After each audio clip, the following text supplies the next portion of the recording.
Mechanic کہے گا بھائی میں نے گاڑی ٹھیک کی ہے، آپ کہو یار جو بندہ گاڑی ٹھیک کر سکتا ہے وہ میرا گردے کا پنچر بھی لگا سکتا ہے، گاڑی میرا گردہ بھی ٹھیک کر سکتا ہے۔ ایسی باتیں اگر آپ کرو گے تو واجب الچماٹ ہوگے کہ نہیں ہوگے؟ اردو میں چماٹ کا مطلب تو پتہ ہے نا، چماٹا۔ ایک ہوتا ہے واجب القتل، ایک ہوتا ہے واجب التعزیر، تعزیر جس پر لگائی جاتی ہے سزا۔ ایک لفظ ایک نیا مارکیٹ میں آیا، واجب الچماٹ۔ تو آپ اپنا گردہ ٹھیک کرانے کے لیے میکینک کے پاس چلے گئے تو واجب الچماٹ ہوگے کہ نہیں ہوگے؟ چماٹ تو کم از کم بنتا ہے نا۔ تو ٹماٹر ملے گا ٹماٹر والوں کے پاس، خربوزہ ملے گا خربوزے والوں کے پاس، اللہ ملے گا اللہ والوں کے پاس، دین کا علم ملے گا علماء کے پاس، علم والوں کے پاس۔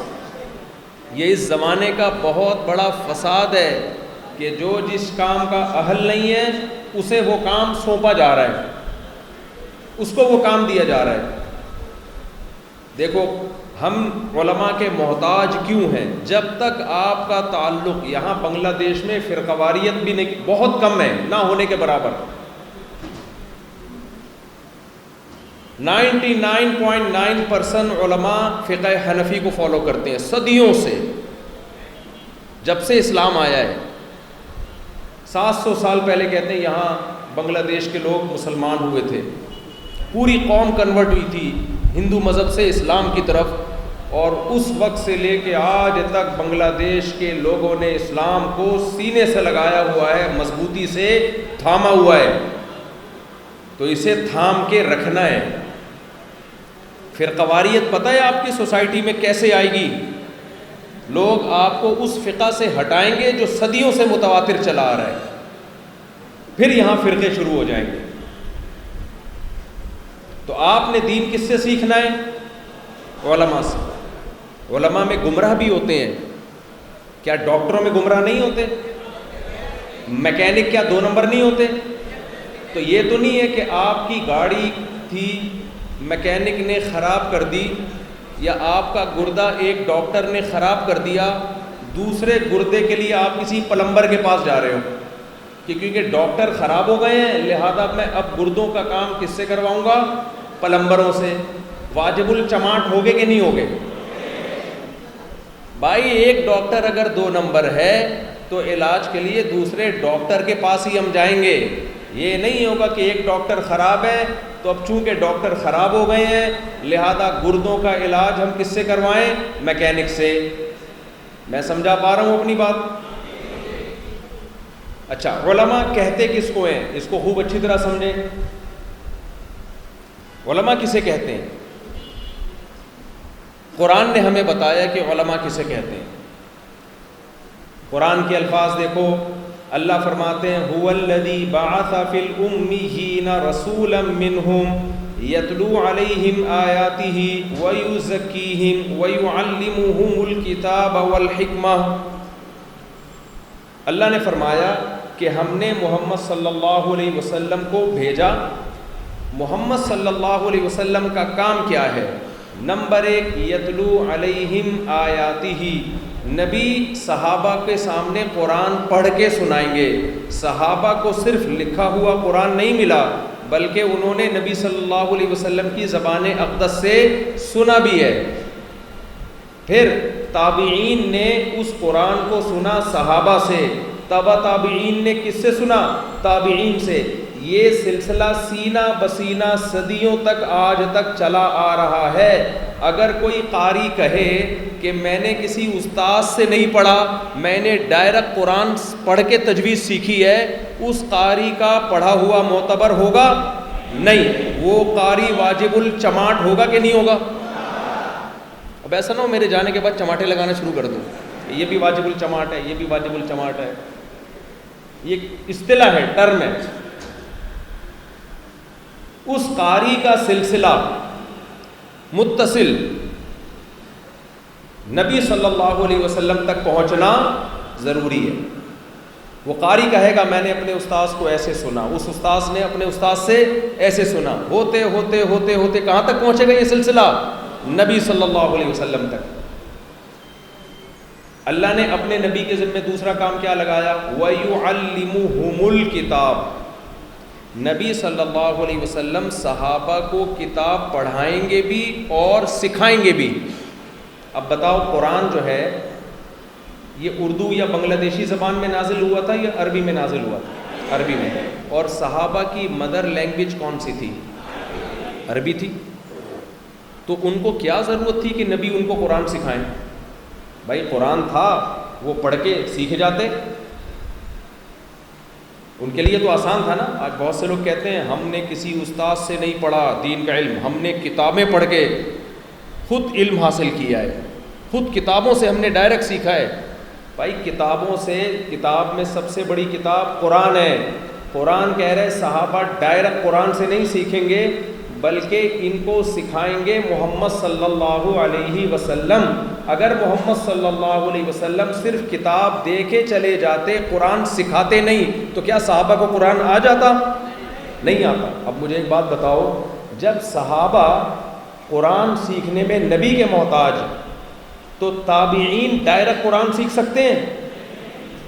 یقیناً وہ صحابہ کے محتاج، پھر تبع تابعین کس کے محتاج؟ تابعین کے۔ تو ہمارا جو قرآن کا سلسلہ ہے دینی مدرسوں میں جو ہم تفسیر پڑھتے ہیں، پڑھاتے ہیں، یہ سلسلہ بھی استاذ در استاذ در استاذ، ٹیچر در ٹیچر ہوتے ہوتے کہاں تک پہنچتا ہے؟ نبی صلی اللہ علیہ وسلم تک۔ جس شخص کا یہ سلسلہ نبی تک نہ پہنچے اس کا قرآن کی تفسیر کرنا اور لوگوں کو سمجھانا وہ قابل اعتبار نہیں ہے، اور ایسا شخص واجب الجماعت۔ تیسری چیز وَيُعَلِّمُهُمُ الْكِتَابَ وَالْحِكْمَةَ، نبی نے قرآن کے علاوہ بھی چیزیں سکھائی ہیں جس کو حکمت کہا ہے قرآن نے، وہ حدیث ہے۔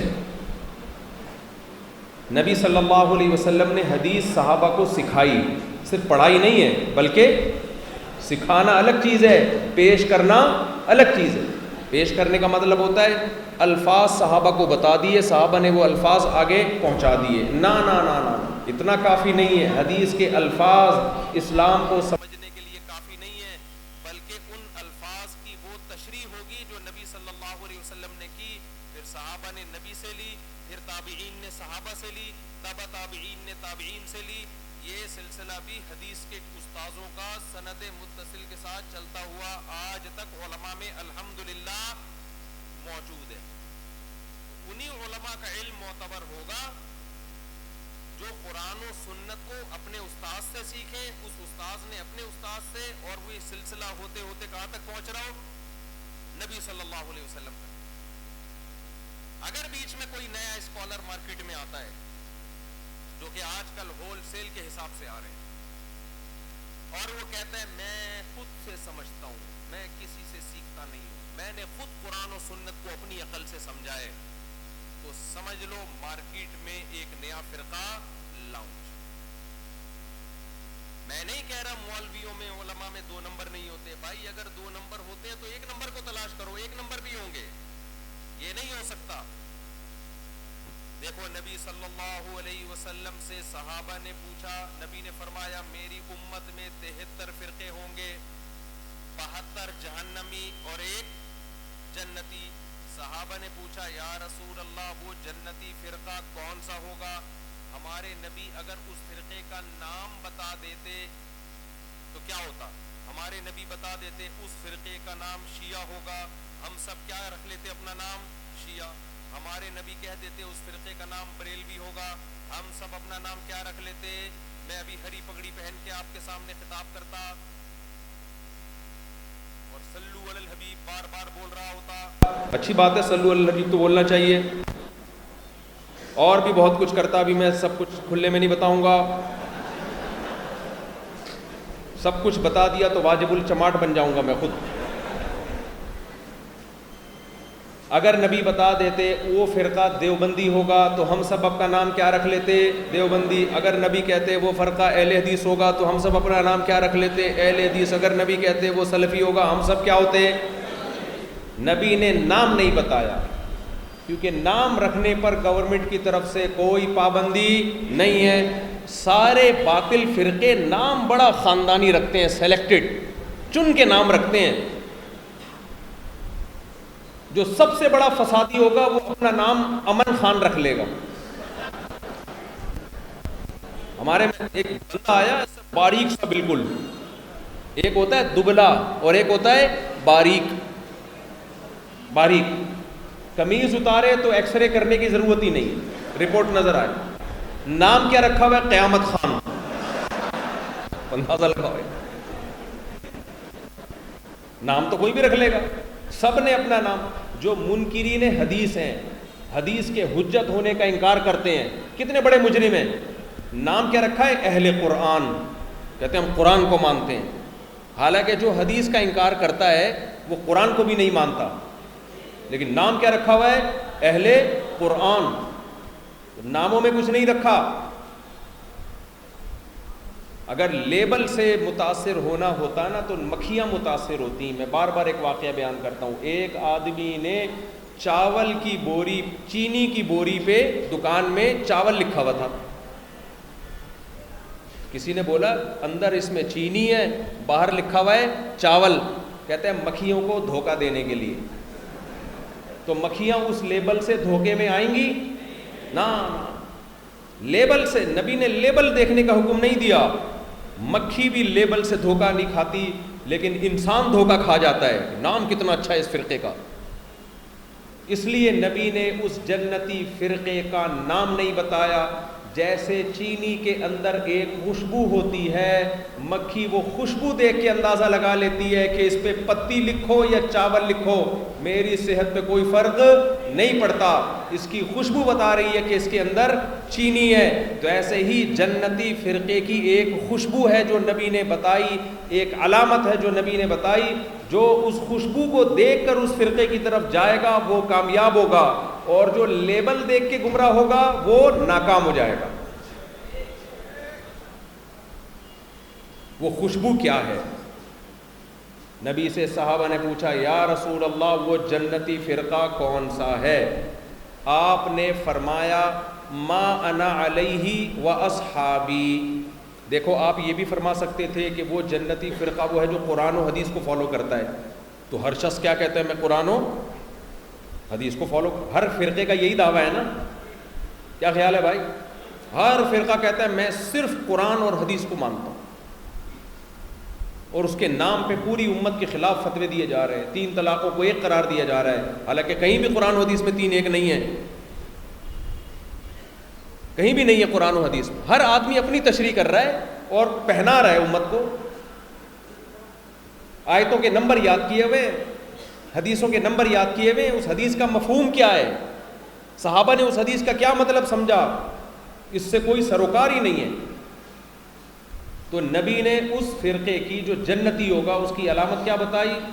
یہ نہیں بتایا قرآن و حدیث. یقیناً قرآن و حدیث ہی پہ چلنے کا حکم ہے، لیکن اس موقع پہ آپ نے فرمایا ما انا علیہ و اصحابی، جس پر میں چلوں اور میرے صحابہ. کیا مطلب؟ قرآن کی وہ تشریح جو مجھ سے، میری حدیثوں سے میچ نہ کرتی ہو، میرے عمل سے میچ نہ کرتی ہو، قرآن کی وہ تشریح قابل قبول نہیں ہے. آج لوگ قرآن سے موسیقی کا جواز ثابت کر رہے ہیں. بتاؤ نبی صلی اللہ علیہ وسلم کے زمانے میں کسی گلوکار موسیقار کا نام بتا دو. کوئی بتا سکتے ہو؟ نبی کے دور کے کسی مشہور قوال کا نام بتاؤ. بنگلہ دیشی میں قوال کو کیا بولتے ہیں؟ وہ جو قوالی ہوتی ہے، وہ جو کاکڑ دنہ ہوتا ہے. قوالی جب چلتی ہے نا شروع میں، قوالی کہتے ہیں. ہاں، ہمارے ایک دوست آئے مجھے کہنے لگے آج بیان میں کاکڑ دنہ ہو گیا. میں نے کہا کیا مطلب کاکڑ دنہ ہو گیا؟ کہتے ہیں قوالی جب چلتی ہے شروع میں سلولی، جوش نہیں آتا لوگوں کو، آرام آرام سے، پھر آگے میں کاکڑ دنہ میوزک چلتا ہے، کاکڑ دنہ. تو وہ اس میں پھر لوگ جوش میں آتے ہیں، تیش میں آتے ہیں. بھائی قرآن کی ایسی تشریح جس پہ نبی کا عمل نہ ہو، حدیثوں کے خلاف آپ تشریح کر رہے ہو. جو فرقہ قرآن کو حدیث سے ہٹا کے بیان کرے گا، اس حدیث کی روشنی میں وہ گمراہ فرقوں میں، وہ ان 72 فرقوں میں ہیں جن کے لیے جہنم کی وعید ہے۔ لیکن نبی نے آگے بتا دیا صرف حدیث بھی نہیں، ما انا علیہ و اصحابی، جس پر میرے صحابہ بھی ہوں۔ اس سے پتہ چلا کہ جو صرف قرآن و حدیث کی بات کرتا ہے اور صحابہ کو سائڈ پہ لگا دیتا ہے تو وہ قرآن و حدیث کی اپنی مرضی کی تشریح آپ پر تھوپ رہا ہے۔ قرآن و حدیث کی وہ تشریح جو صحابہ کی نظر میں ایکسیپٹیبل نہیں ہے، جس پر صحابہ نے عمل نہیں کیا، وہ تشریح قابل قبول نہیں ہے۔ سمجھ میں آ رہی ہے بات؟ تو صحابہ کو بھی بیچ میں لانا پڑے گا۔ ہاں، اگر صحابہ میں ہی پھر کچھ مسائل میں اختلاف ہے، صحابہ کرام میں ہی اختلاف ہے، ایک نے ایک حدیث کی یہ تشریح کی، دوسرے نے دوسرے حدیث کی دوسری تشریح کی، پھر دونوں تشریحات کو، دونوں باتوں کو ہم اللہ کی نظر میں درست مانتے ہیں۔ صحابہ کرام کے سامنے رفع الیدین کرنے کی حدیثیں بھی تھیں، نہ کرنے کا عمل بھی تھا، کچھ صحابہ نے کیا، کچھ نے نہیں کیا، ہم دونوں کو کیا سمجھتے ہیں؟ بولو ٹھیک۔ لیکن 3 طلاقوں کے مسئلے میں کسی ایک صحابی نے 3 طلاقوں کو ایک نہیں کہا، کسی ایک صحابی سے ثابت نہیں ہے کہ رمضان آیا ہو اور مسجد میں 8 رکعت تراویح کسی صحابی نے پڑھی ہو۔ حضرت عمر کی جو روایت ہے اس پہ میں کلام کر چکا ہوں، جو 8 حضرت عمر سے، میں ابھی اختلافی مسائل چھیڑنے نہیں آیا یہاں پہ، میں صرف آپ کو یہ اصول بیان کرنے کے لیے آیا ہوں کہ وہ آج گمراہی اسی بیس پہ پھیل رہی ہے، ہر شخص اسکالر بنا ہوا ہے اور مجتہدین، ائمہ مجتہدین اسلاف کو سائڈ پہ لگا کے اپنی مرضی کی تشریح تھوپ رہا ہے، اور نام بڑے اچھے رکھ لے گا اپنے فرقے کے، نام بڑے اچھے رکھ لے گا۔ میں نے ایک صاحب سے کہا حضرت عبداللہ بن عباس تو، ابھی میں کیا جزیات میں جاؤں، بات لمبی ہو جائے گی، اسلاف کو صحیح معنوں میں سمجھائے ائمہ اربعہ نے، امام ابو حنیفہ، امام مالک، امام شافعی، امام احمد ابن حنبل، تبھی 99% امت نے ان کو فالو کیا ہے۔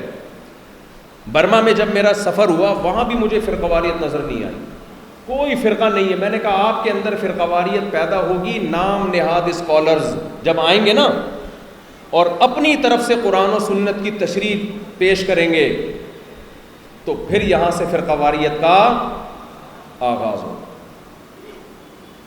تو وہ علم معتبر ہے جو صحابہ نے نبی سے سیکھا اور تابعین نے صحابہ سے سیکھا، تبع تابعین نے تابعین سے سیکھا اور صدیوں تواتر کے ساتھ چلتا ہوا امت تک پہنچا۔ یہی فرقہ ہے جس کے بارے میں نبی نے فرمایا جنتی، اور مشکات کی حدیث ہے، آپ صلی اللہ علیہ وسلم نے فرمایا کہ فتنوں کے وقت میں عامت المسلمین، جماعت المسلمین کو لازم پکڑو۔ کیا مطلب؟ جمہور امت سے ہٹنے کی کوشش مت کرو۔ امت کا جمہور ایک طرف جا رہا ہے، آپ ایک دوسری رائے مارکیٹ میں لے کر آ رہے ہو۔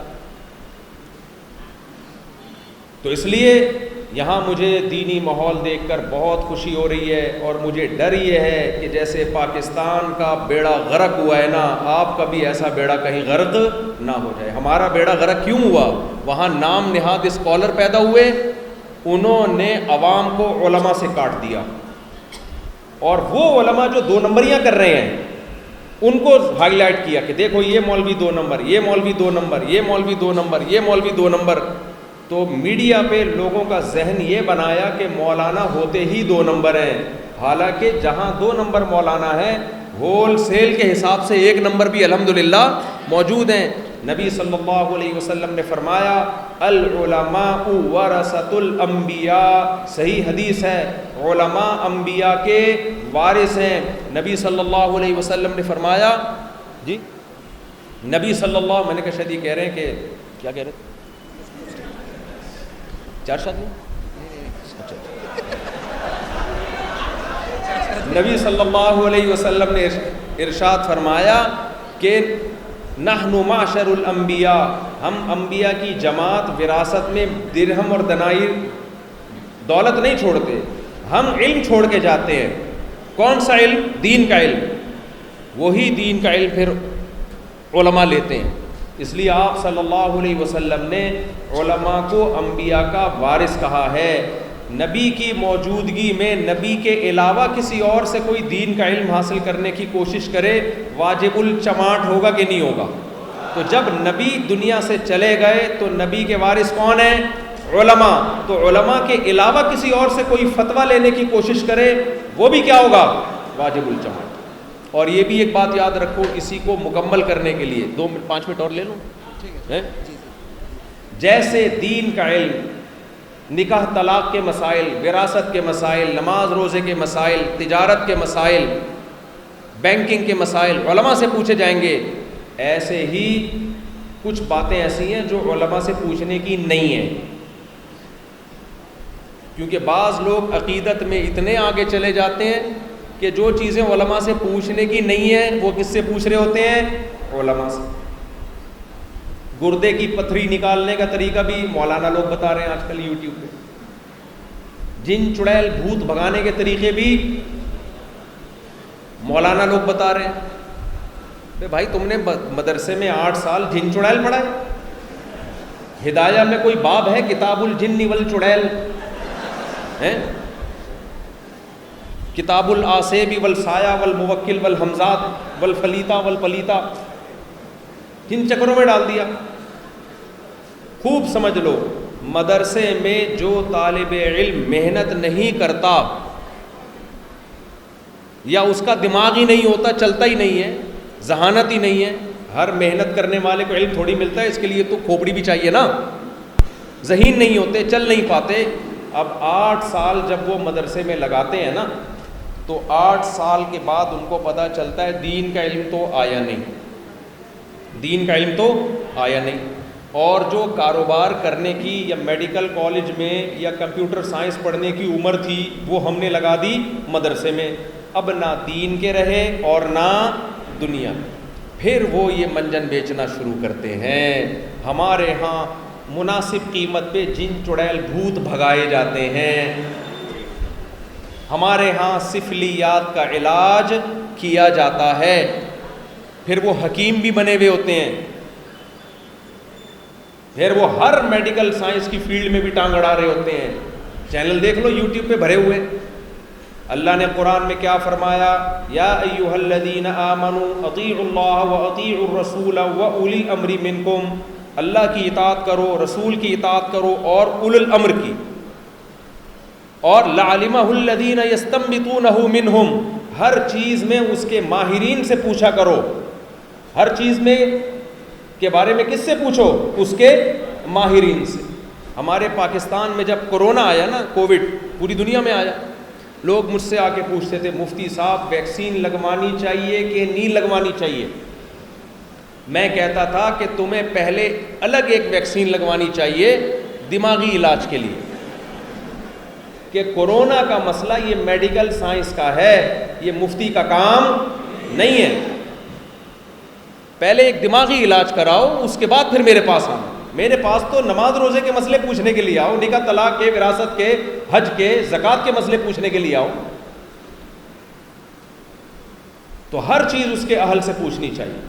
اب بات کو میں بس 5 منٹ میں سمیٹ کے ختم کرتا ہوں. یہ تو مجھے چونکہ یہاں کا ماحول دیکھ کے خوشی ہو رہی ہے، بنگلہ دیش میں اتنا اسلامی ماحول ہے، پردے کا ماحول ہے، تو وہ تو بھی بیان سے ہٹ کے یہ میرے جذبات تھے جو میں نے آپ کے سامنے پیش کیے ہیں، تاکہ آپ فرقہ واریت کی لعنت میں مبتلا نہ ہو جاؤ.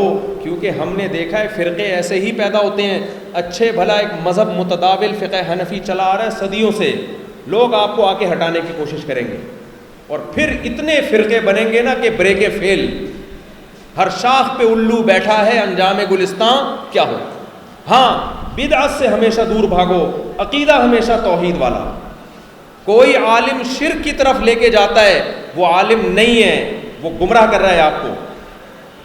صرف یا اللہ مدد، شرک قابل قبول بولو نہیں. جب ہمیں مسائل آئیں گے تو ہماری حاجتیں مزاروں سے، قبروں سے پوری نہیں ہوں گی. ہماری حاجت پوری کہاں سے ہوگی؟ مسجد سے، اللہ سے. صرف یا اللہ مدد کا نعرہ، یا اللہ مدد کے علاوہ کوئی نعرہ قابل قبول نہیں. نمبر 2، بدعت کے کبھی قریب نہیں پھٹکنا ہے. ہم لوگوں میں بدعتیں بہت آ گئی ہیں, اب میں ان کی ڈیٹیل میں جاؤں گا تو وقت لگے گا. بھائی کسی بھی عمل کا قرآن و سنت سے ثبوت ہونا چاہیے, صحابہ سے ثبوت ہونا. یہ تھوڑی کہ کچھ بھی اٹھا کے, بہت سے لوگوں نے اپنی ہر بدعت امام ابو حنیفہ کے کھاتے میں بیچاروں کے کھاتے میں ڈال دی ہے.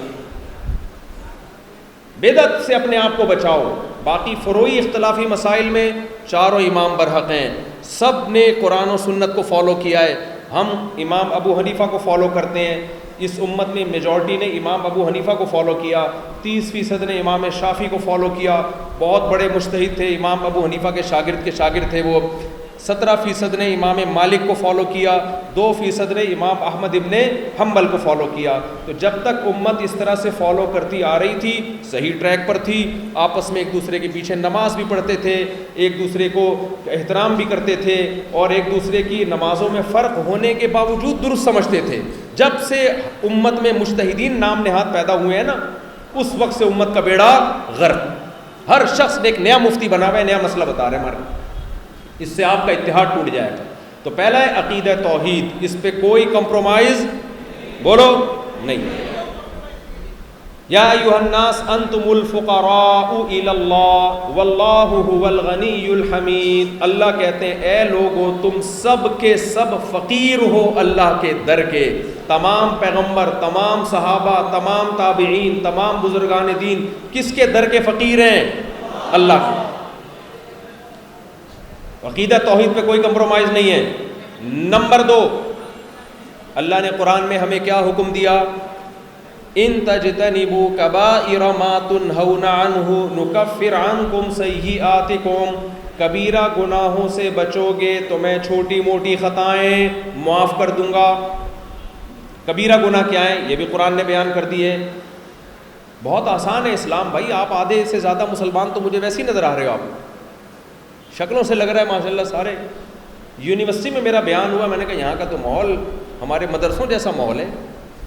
پتہ نہیں, ہو سکتا ہے مجھے یونیورسٹی کے نام پہ کسی مدرسے میں نہ لے گئے. بچیاں پردوں میں بیٹھی ہوئی ہیں, اللہ, مرد سارے نیک شریف شرفا قسم کے ہیں. بس ایک 4 شادیوں کی کمی ہے. اچھا, لوگ مجھے کہتے ہیں بنگلہ دیش میں پہلے ہی اتنی آبادی ہے, 4 شادیاں کریں گے تو آبادی تو, سمجھ رہے ہو؟ یہی وجہ ہے کہ پوری دنیا میں آپ کو بنگلہ دیش کے لوگ نظر آئیں گے, اٹلی میں, سعودیہ میں, قطر میں, جاپان میں, ہر جگہ. اس سے فائدہ کیا ہوتا ہے؟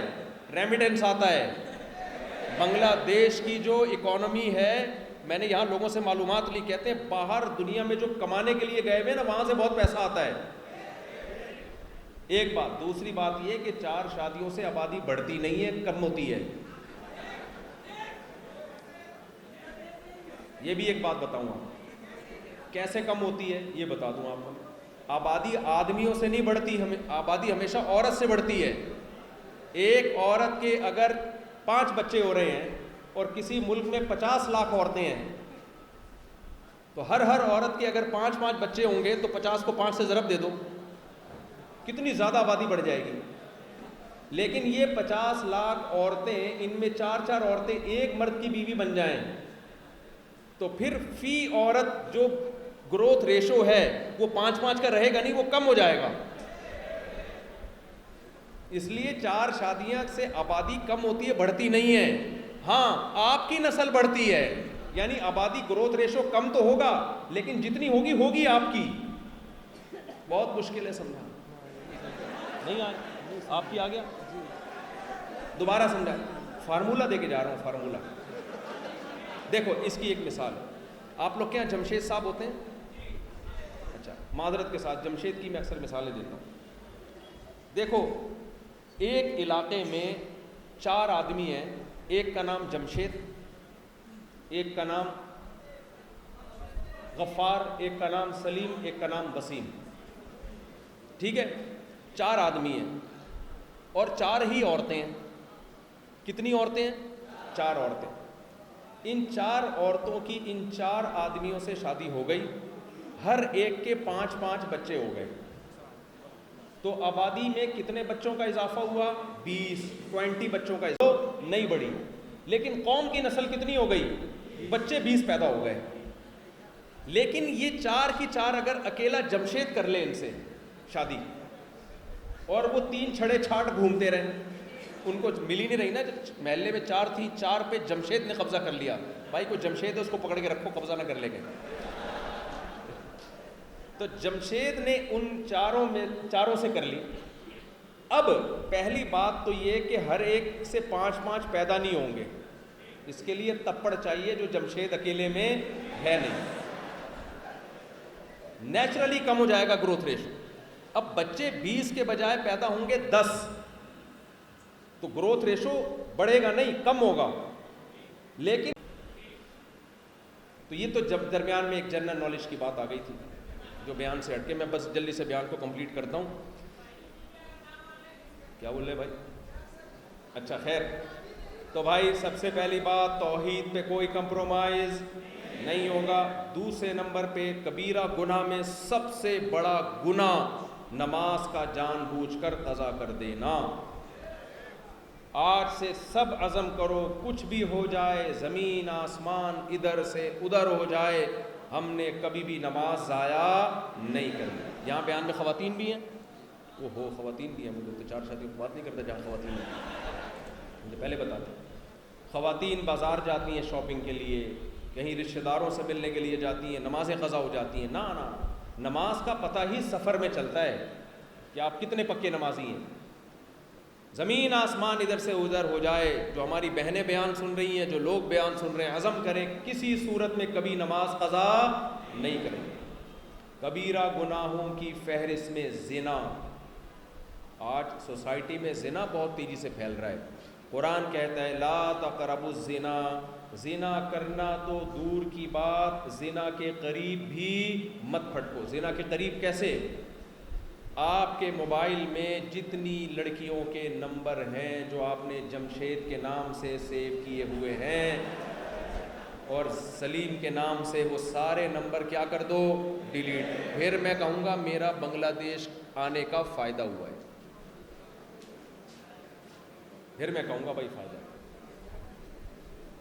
اللہ نے عورت کی طرف پہنچنے کا راستہ نکاح کے علاوہ سارے راستے اللہ نے کیا کر دیے.